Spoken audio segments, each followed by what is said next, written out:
Olá, pessoal. Eu sou Marcelo Honório. Vamos agora fazer a correção da questão número 129 do Enem 2023, caderno amarelo, caderno número 5, segundo dia de aplicação. Vamos lá? Um assistente de laboratório precisou descartar 7 frascos contendo solução de nitrato de mercúrio 1, que não foram utilizados em uma aula prática. Cada frasco continha 5,25 gramas de nitrato de mercúrio 1 dissolvidos em água. Temendo a toxidez do mercúrio e sabendo que o cloreto de mercúrio 1 tem solubilidade muito baixa, o assistente optou por retirar o mercúrio da solução por precipitação com o cloreto de sódio, conforme a equação química abaixo. Na dúvida sobre a massa do cloreto de sódio a ser utilizada, o assistente aumentou gradativamente a quantidade adicionada em cada frasco, como apresentado no quadro abaixo. Frasco 1, massa de cloreto de sódio em gramas, 0,2. Frasco 2, 0,4. Frasco 3, 0,6. Frasco 4, 0,8. Frasco 5, 1 grama. Frasco 6, 1,2 gramas. Frasco 7, 1,4 gramas de massa de cloreto de sódio. O produto obtido em cada experimento foi filtrado, secado e teve sua massa aferida. O assistente organizou os resultados na forma de um gráfico e que relaciona a massa do cloreto de sódio adicionada com a massa do cloreto de mercúrio 1 obtida em cada frasco. A massa molar do nitrato de mercúrio 1 é 525 gramas por mol. A do cloreto de sódio é 58 gramas por mol e a do cloreto de mercúrio 1 é 472 gramas por mol. Qual foi o gráfico obtido pelo assistente do laboratório? Então, para resolver essa questão, nós vamos precisar resgatar algumas informações do texto para podermos analisar os gráficos e também para podermos fazer alguns cálculos. Cada frasco continha 5,25 gramas de nitrato de mercúrio 1 dissolvidos em água. A tabela com a massa do cloreto de sódio para cada frasco, a equação de reação do nitrato de mercúrio 1 com o cloreto de sódio. Então, a primeira coisa que a gente vai fazer aqui é verificar a equação está balanceada. Então, eu tenho aqui 2 mercúrios, 2 nitratos, 2 vezes NO3, 2 nitratos, 2Na, 2Na, 2Cl, 2Cl. Então, a equação está balanceada. A segunda informação é que ele já fornece as massas. Então, observemos. O nitrato de mercúrio 1 é 525. Então, 525 estão para 58, só que é 58 vezes 2. Então, 2 vezes 58 vai dar 116. E o cloreto de mercúrio 1, 472. Então, essa é a relação de massas para cada um desses componentes da equação. O que tinha no frasco era 5,25 do nitrato de mercúrio 1. Então, 5,25. E quanto é que eu precisaria de cloreto de sódio para precipitar completamente esse cloreto de mercúrio 1? Então, esse vai ser meu A. E é a partir dele que eu vou saber o quanto que eu gastei de cloreto de sódio. Montando a equação, A vezes 525 igual a 5,25 vezes 116. Isolando A, eu tenho que 1,25 vezes 116 dividido por 525. Aqui, para fins didáticos, o que eu vou fazer? A é igual a 5,25 vezes 116 divididos por 5,25 vezes 100. Então, corto 5,25 com 5,25. 116 por 100 vai dar 1,16 gramas. De quem? De NaCl. Eu sei que eu poderia fazer essa conta de uma outra maneira. Colocar aqui, por exemplo, de 525 para 5,25, eu posso simplesmente dividir por 100. E aí eu obteria aqui o meu A da mesma forma. O meu A seria igual a 1,16. Mas aí devemos levar em conta o seguinte: estamos no processo seletivo, então existe muita tensão, muita pressão.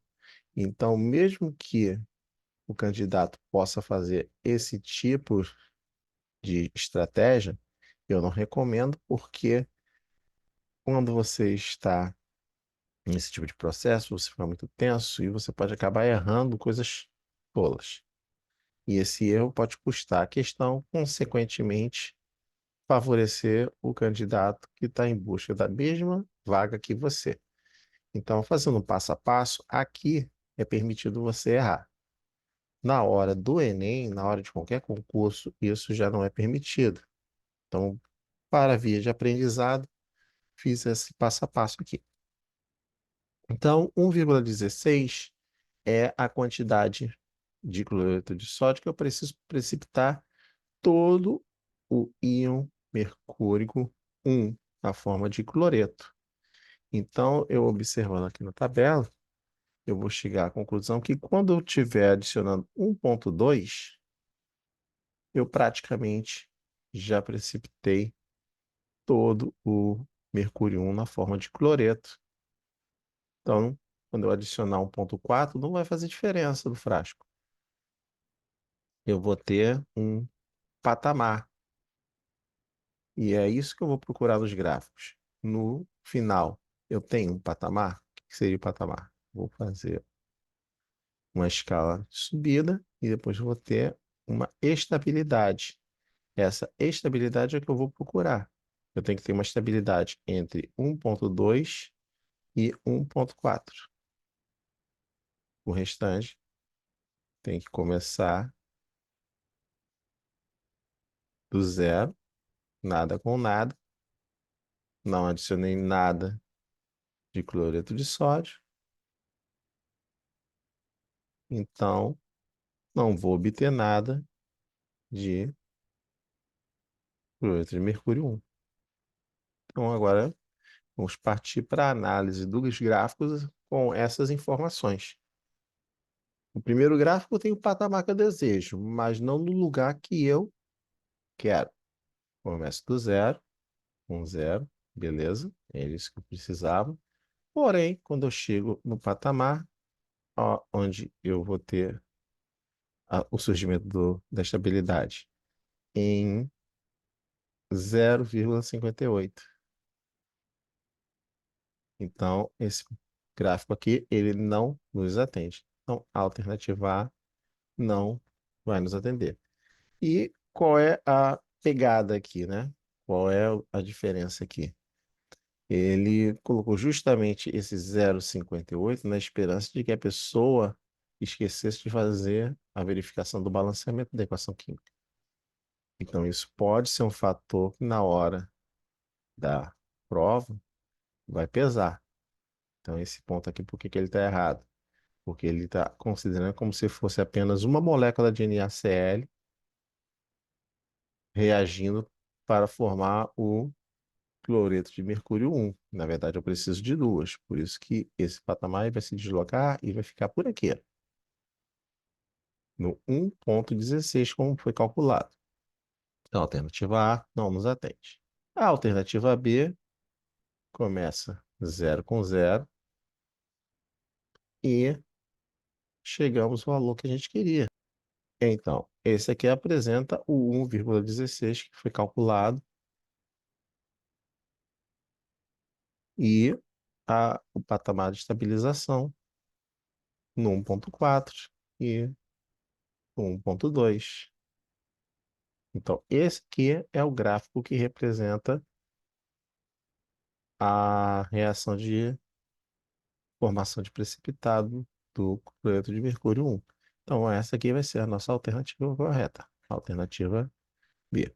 Então, é importante quando saber qual é a correta é entender por que as outras estão erradas. Foi o que eu fiz com o gráfico A, e agora a gente vai fazer com os outros. O gráfico C, por que ele está errado? Ele começa no zero com zero, porém, quando chega em 1,2, não há formação do patamar que a gente deseja, que seria uma linha aqui, como a gente viu no gráfico do item B. Então, por isso que esse daqui está errado. O D, ele não começa no zero, ele já começa com a ideia de que eu tenho já entre praticamente 2,5 gramas aqui de precipitado de mercúrio 1 para nenhuma adição de NaCl, o que é um absurdo. Entretanto, ele apresenta o patamar.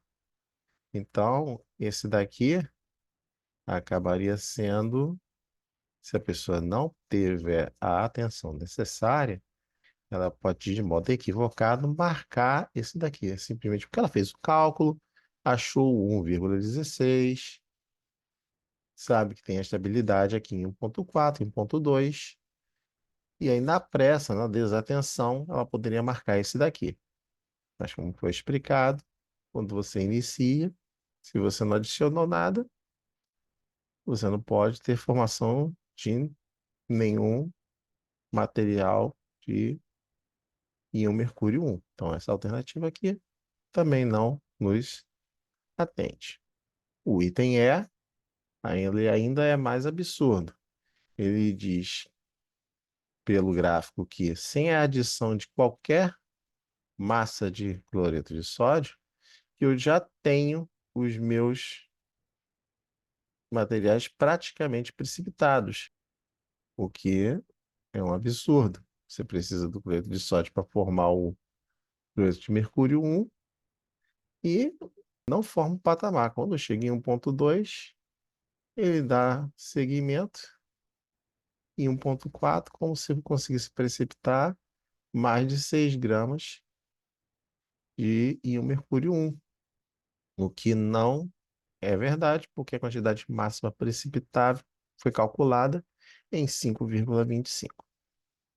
Então, esse tipo de questão, ele é trabalhoso inicialmente, não por fazer os cálculos, mas sim para você analisar os gráficos.